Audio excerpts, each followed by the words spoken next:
I hope everyone had a lovely Christmas. I certainly did. And now I'm back to finish up Goosefeather's week. Sorry this is taking a bit to get up. You know how the holidays are. Anyways, the scene that my sister Rachel's going to be drawing today is of Goosefeather getting his crazy Wind Clan prophecy. You know, the one with the vole's fur being all crazy, and somehow in that he sees that ThunderClan needs to destroy Wind Clan's medicine cat supply, so that they do not flatten the forest with their power? I don't know. I'll reenact this scene for you now. I'll be on pages 94 through 99 and pages 112 through 114 of Blue Star's Prophecy. Snowpaw was sitting proudly by the fresh kill pile with the wind tugging at her long fur. "My first catch!" she called as Bluepaw raced to rejoin her. Bluepaw sniffed the vole. It smelled fresh and warm, and it made her mouth water. "My favorite!" Goosefeather, crouching by the nettle patch, got to his paws and wandered over. "You are both good hunters," he meowed approvingly.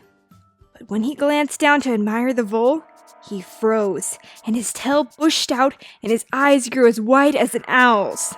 "StarClan, save us!" he yowled. Bluepaw peered at the vole. What was wrong with it? Goosefeather was shaking from nose to tail tip. "It's a sign!" he wailed, his mew ringing around the camp. "Destruction for us all!" "What's happening?" Pine Star was at the medicine cat's side in an instant. Sun followed his heels. "Look at the vole's fur," Goosefeather breathed, his eyes still fixed on the small scrap of prey. Bluepaw, suddenly crowded up by her clanmates, slipped between legs and underbellies to see the vole. Goosefeather was running a paw across its flank. "Look," the medicine cat hissed. "See how the fur is parted along here?" With a claw, he pointed to a distinct line that ran from the vole's shoulder to its belly. On one side of the line, the fur bristled towards the ear, and on the other, it splayed smooth towards its tail. "See how it appears flattened here?" Goosefeather paused and looked around at his audience. Adderfang and Stormtail padded closer. "I can't see!" Thistlekit bobbed up and down behind Speckletail. "Hush," Speckletail ordered, sweeping him back with her tail. "But what does it mean?" Pine Star demanded. "It's like a forest, flattened by wind," Goosefeather growled. "This is how we will be crushed by Wind Clan." Speckletail backed away and folded her tail around Lionkit and Goldenkit. But Lionkit wiggled free and padded boldly towards the vole.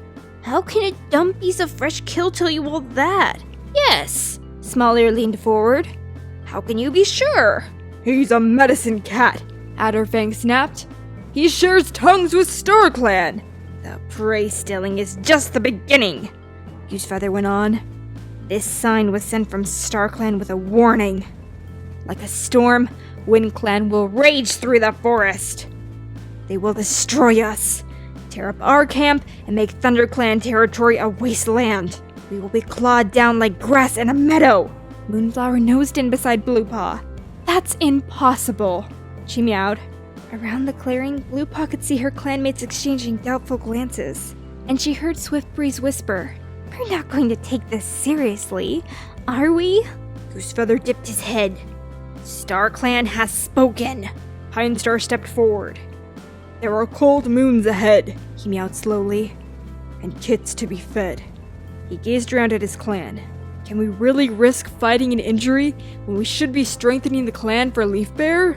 "Can we risk not fighting?" Sparrowpelt hissed. "StarClan has warned us that there may be no clan to strengthen if we don't act."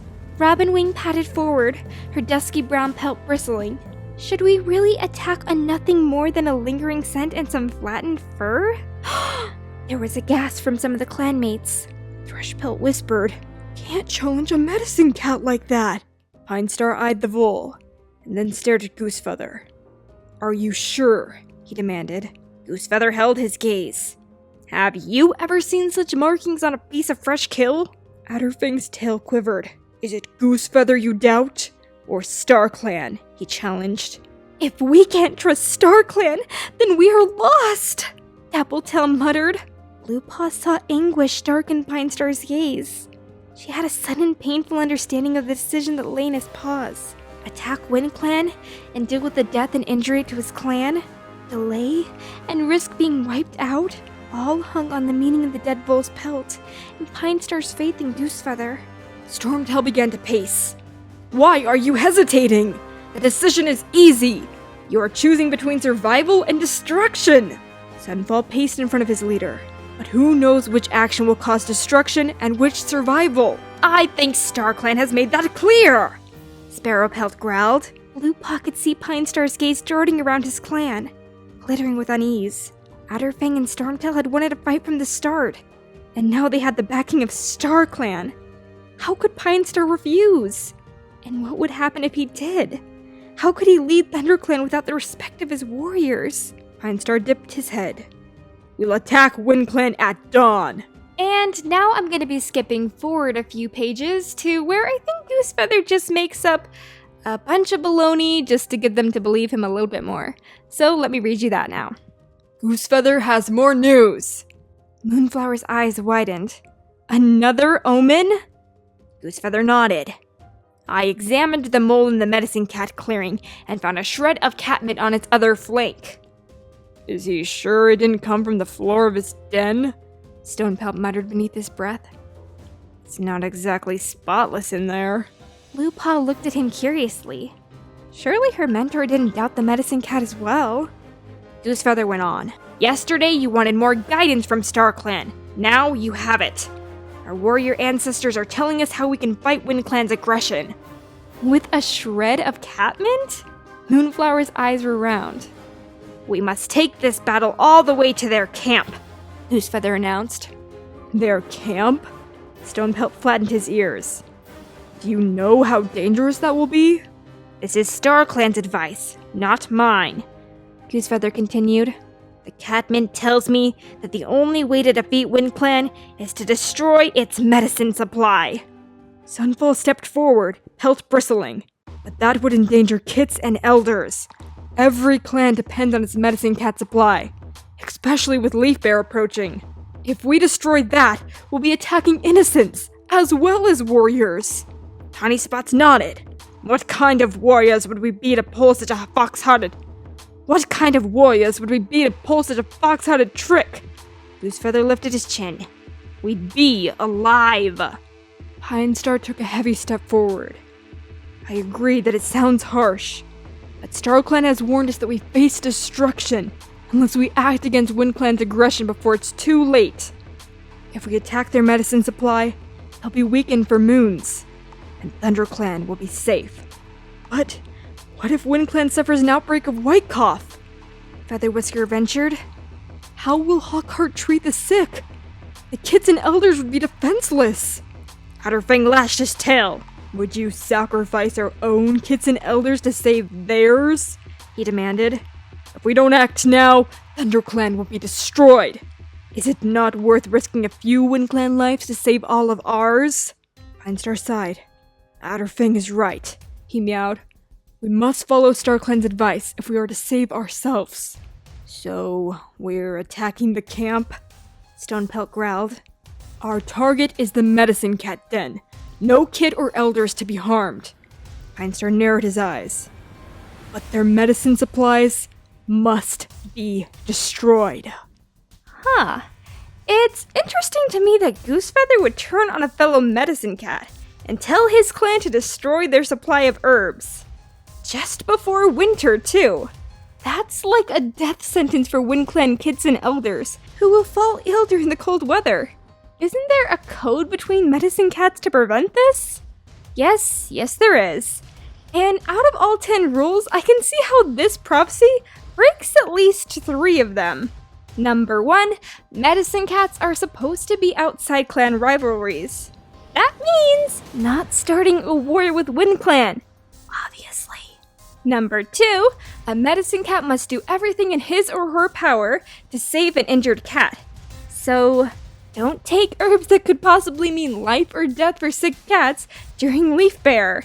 And number 3, a medicine cat will give his or her life to save a cat. Again, this prophecy that he has hurts more than it helps. So it breaks this one as well.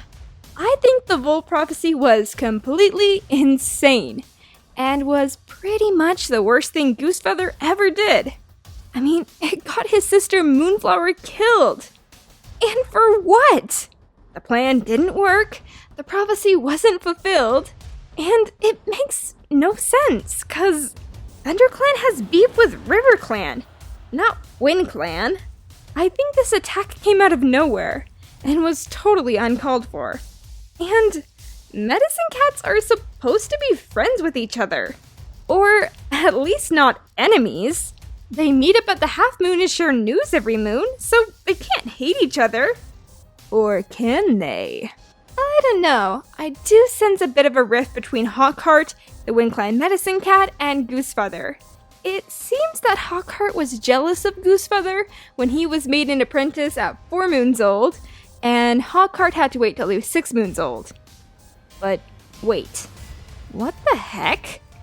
I thought the whole point of Hawkheart's character was that he was WindClan's best and strongest warrior before he was called to become a medicine cat, later in life. I guess the Errands totally missed that he should have been training as a warrior in Goosefeather's curse.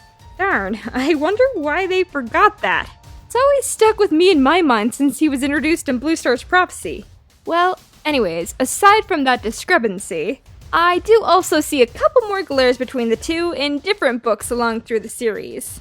And after killing Moonflower, Hawkheart mockingly says to Bluepaw that they shouldn't have risked so much on Goosefeather's word, giving the sense that he views Goosefeather as incompetent. So it's possible that Goosefeather just made up this crazy prophecy, maybe as a way of getting back at Hawkheart for not believing in him and his prophecy abilities. Perhaps there was a hint of a real prophecy laid in there somewhere, but I think it's unlikely. I think Goosefeather sent ThunderClan on, well, how do I put this? A wild goose chase. And after this point, like everyone else, I totally lost faith in Goosefeather, and was like, I don't even care anymore. I'm ready for Featherwhisker to be ThunderClan's new medicine cat. Alright, well, I'd love to hear in the comment section down below what you thought of Goosefeather's prophecy. Death trap. Terrible idea. Really? I don't know what it was. Just that it shouldn't have happened. This is why we don't listen to Goosefeather. Am I right? Anyways, let me know what you think were the motivations behind this prophecy down below. If the Errands wanted to totally ruin Goosefeather's character, they did a very good job of doing it in one shot with this failed prophecy.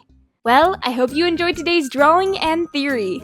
Make sure to check out the video on the side of our last speed paint. And click that subscribe button and little bell icon so that you can always be notified when we upload, so that you can be part of #EarlyClan. Down below in the description will be links to our eBay and Etsy stores, where cool merch items are available for purchase. Alright guys, thank you so much for tuning in. I'll see you soon for the next speed paint. Bye-bye!